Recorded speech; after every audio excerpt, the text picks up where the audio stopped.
Mesdames et messieurs, bonsoir et merci de nous rejoindre sur Inside News RDC. Chers compatriotes, en ces jours qui précèdent les fêtes, où chaque famille aspire à la paix et à la sérénité, l'actualité nous impose une vigilance de tous les instants. La paix, ce n'est pas un acquis, c'est un combat. Et ce soir, ce combat se joue sur plusieurs fronts. Au cœur de notre édition, la tension extrême à Uvira. Nous décrypterons la parole ferme du président Félix Tshisekedi qui, devant toute la région des Grands Lacs, a dénoncé ce qu'il qualifie de prétendu retrait des forces rwandaises et de leurs supplétifs. Une manœuvre qui, selon Kinshasa, viole de manière flagrante les accords de paix signés il y a quelques semaines à peine. Cette crise diplomatique et militaire ouvre des fractures sur la scène politique nationale. Faut-il durcir le ton ou ouvrir un dialogue inclusif? L'opposition et le pouvoir s'opposent frontalement et nous analyserons leurs arguments. Pendant que le Kivu retient son souffle, nous irons en Ituri, où une accalmie surprenante, saluée par les élus locaux, interroge sur les stratégies de pacification. Un modèle est-il en train de naître sous l'administration militaire? Enfin, nous verrons que la défense de la nation ne se limite pas aux frontières.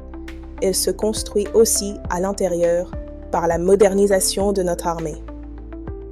La sécurisation de nos finances publiques et des projets qui façonnent le Congo de demain. Les enjeux sont immenses et la vérité est notre seule boussole. Bienvenue dans Inside News RDC. Commençons nos développements par la sécurité et diplomatie. La souveraineté et la stabilité de notre nation sont au cœur d'une intense bataille diplomatique et militaire. Une bataille où la vérité des faits est devenue une arme aussi puissante que les drones sur le champ de bataille. Les jours qui s'ouvrent devant nous sont décisifs, non seulement pour la République démocratique du Congo, mais pour l'équilibre précaire de toute la région des Grands Lacs. Tout a basculé autour d'un mot, retrait. Un mot qui devait symboliser la désescalade, mais qui incarne aujourd'hui la duplicité. Hier, dimanche 21 décembre 2025, lors du sommet de la conférence internationale sur la région des Grands Lacs, le président Félix Tshisekedi a pris la parole par visioconférence. Son message fut sans équivoque. Il a dénoncé le prétendu retrait de la coalition AFC M23 d'Uvira. Cette intervention répondait à une annonce faite le 17 décembre par les rebelles, présentée comme un geste d'apaisement. Mais la réalité est une agression planifiée. Moins de 48 heures après la signature des accords de Washington, le 4 décembre, Uvira était occupée. Face à l'emploi d'armes indiscriminées, et notamment, je cite le chef de l'État, l'usage de drones kamikazes, nos forces armées ont opéré un retrait tactique. Le président a été clair. Ce choix a été fait dans le seul but d'éviter des pertes civiles massives et ne constitue ni un renoncement ni un aveu de faiblesse. Le communiqué des FARDC du samedi 20 décembre qualifie ce prétendu retrait de redéploiement tactique vers les hauts plateaux, visant à faire la jonction avec d'autres groupes armés. Une analyse qui expose un subterfuge conçu, selon nos sources, pour tromper l'opinion et instrumentaliser la confiance des négociateurs américains et qataris. Cette manœuvre s'inscrit dans un contexte d'invasion documentée. Le groupe d'experts de l'ONU a confirmé la présence de plus de 7000 soldats rwandais sur notre sol. Nos propres services ont documenté le passage de 3000 soldats supplémentaires avant l'attaque. Une force d'invasion de plus de 10 000 hommes, l'équivalent d'un corps d'armée moderne. Face à cela, la position du président est absolue. Je le cite. Ce que nous attendons, ce n'est ni un redéploiement, ni un déplacement tactique, mais le retrait effectif, complet et sans équivoque des troupes rwandaises. Quand un accord de paix est violé avec des drones kamikazes moins de 48 heures après sa signature, la question n'est plus seulement celle de la crédibilité du processus, mais de l'utilité d'un processus qui semble récompenser l'agression. La situation met en péril l'ensemble des cadres de paix, de Washington à Doha. Elle crée un risque d'embrasement régional, attesté par ces tirs qui ont atteint le territoire du Burundi. Cette pression militaire externe crée inévitablement de profondes fissures politiques chez nous. Face à l'agression, le front politique national se fissure sur la stratégie à adopter. Dans un communiqué publié ce lundi 22 décembre, le parti Ensemble pour la République de Moïse Katumbi, tout en soutenant les initiatives diplomatiques, juge qu'elles ne suffisent pas.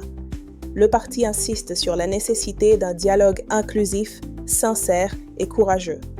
Un dialogue qui, selon lui, devrait associer le gouvernement, l'opposition, l'AFC M23 et la société civile. Cette prise de position s'accompagne d'une dénonciation des dérives du régime, citant des arrestations et la suspension de partis politiques. Cette vision d'un dialogue élargi se heurte frontalement à celle du gouvernement. Le ministre de la Communication, Patrick Muyaya, dénonce ce qu'il nomme des manifestations obligées dans les zones occupées. Pour lui, il s'agit d'une manipulation des victimes par leurs bourreaux. Sa conviction est claire. Aucune adhésion ne peut s'obtenir dans la contrainte. Cette déclaration vise à discréditer toute forme de soutien populaire apparent à l'occupation, la qualifiant de mise en scène forcée. Un dialogue peut-il être sincère lorsque l'une des parties occupe militairement une portion du territoire national? Et comment une nation peut-elle poursuivre à la fois la justice pour les victimes et le dialogue avec leurs agresseurs sans qu'un chemin ne sape fatalement l'autre? La nation est face à un dilemme. Choisir une fermeté absolue au risque de l'escalade ou un dialogue inclusif au risque de légitimer un agresseur. Pendant que ce débat fait rage à Kinshasa, la situation sur le terrain présente des visages radicalement différents. Alors que la diplomatie et la force brute s'affrontent au Kivu, un modèle différent émerge en Ituri, bâti sur une combinaison de pression militaire et de relance économique. Ce succès, aussi localisé soit-il, impose une question difficile à Kinshasa. Quelles leçons spécifiques peuvent être tirées de cette poche de stabilité et quels sont les facteurs uniques qui la rendent possible? Loin de la crise aiguë au Kivu, la province de l'Ituri connaît une situation qui force l'attention. Ce dimanche 21 décembre, le député national Pichut Iribim Bodina, président du caucus des parlementaires de l'Ituri, s'est félicité de l'accalmie réelle et vraie qui s'observe dans la province. Une déclaration forte qui contraste avec l'état de guerre qui prévaut ailleurs. Des défis demeurent, notamment avec l'activisme de la milice CRP de Thomas Lubanga, mais la tendance générale est à l'apaisement. Comment expliquer ce succès relatif? L'élu l'attribue au savoir-faire et au travail de titan du gouverneur militaire. Il détaille 2 piliers qui soutiennent cette amélioration. Le premier est militaire, la puissance de feu opposée aux velléités bellicistes des groupes armés. Le second est économique, un boom économique dû au dynamisme des opérateurs économiques, un dynamisme mis en avant et soutenu par le gouvernement provincial. Cette réussite sécuritaire et économique s'accompagne d'une décrispation politique. Le député Mbodina salue l'instauration d'un climat apaisé entre le caucus des parlementaires et le gouverneur, une collaboration qu'il considère comme un gage de paix dans la province. Le modèle de gouvernance militaire en Ituri est-il une solution réplicable dans d'autres zones de conflit? Ou ces succès sont-ils liés à des spécificités locales? Et comment transformer une paix sécuritaire maintenue par la force en une paix sociale durable et acceptée par toutes les communautés? Ce cas d'école alimente le débat national sur l'efficacité de l'état de siège. Car la stabilisation de notre pays ne dépend pas seulement des opérations militaires, elle repose aussi sur la capacité de l'État à se moderniser de l'intérieur. La guerre à l'Est a accéléré une prise de conscience. La souveraineté se défend sur le front militaire, mais elle se construit aussi par des institutions fortes, une économie saine et des infrastructures qui unissent le pays. 2 chantiers parallèles illustrent cette volonté de renforcer l'État de l'intérieur. Le premier chantier est celui de la défense. Ce dimanche, l'acteur politique Fiston Kabeya a lancé un appel à la population pour soutenir les réformes engagées. Au cœur de cette transformation, un concept porté par le vice-premier ministre de la Défense, Guy Modiam-Vita, le trinôme FEC, pour formation, équipement et casernement. L'objectif est de bâtir une armée compétente. Des mesures concrètes accompagnent cette vision, comme le doublement de la solde et l'annonce de futurs crédits d'investissement pour les familles de militaires. Pour financer le trinôme FEC et affronter un ennemi qui déploie des drones kamikazes, l'État ne peut se permettre de perdre un seul franc à cause de l'inefficacité. C'est pourquoi la digitalisation des fonds publics via la Caisse générale d'épargne du Congo, la CADECO, n'est pas une simple mise à niveau technique. C'est un impératif de sécurité nationale.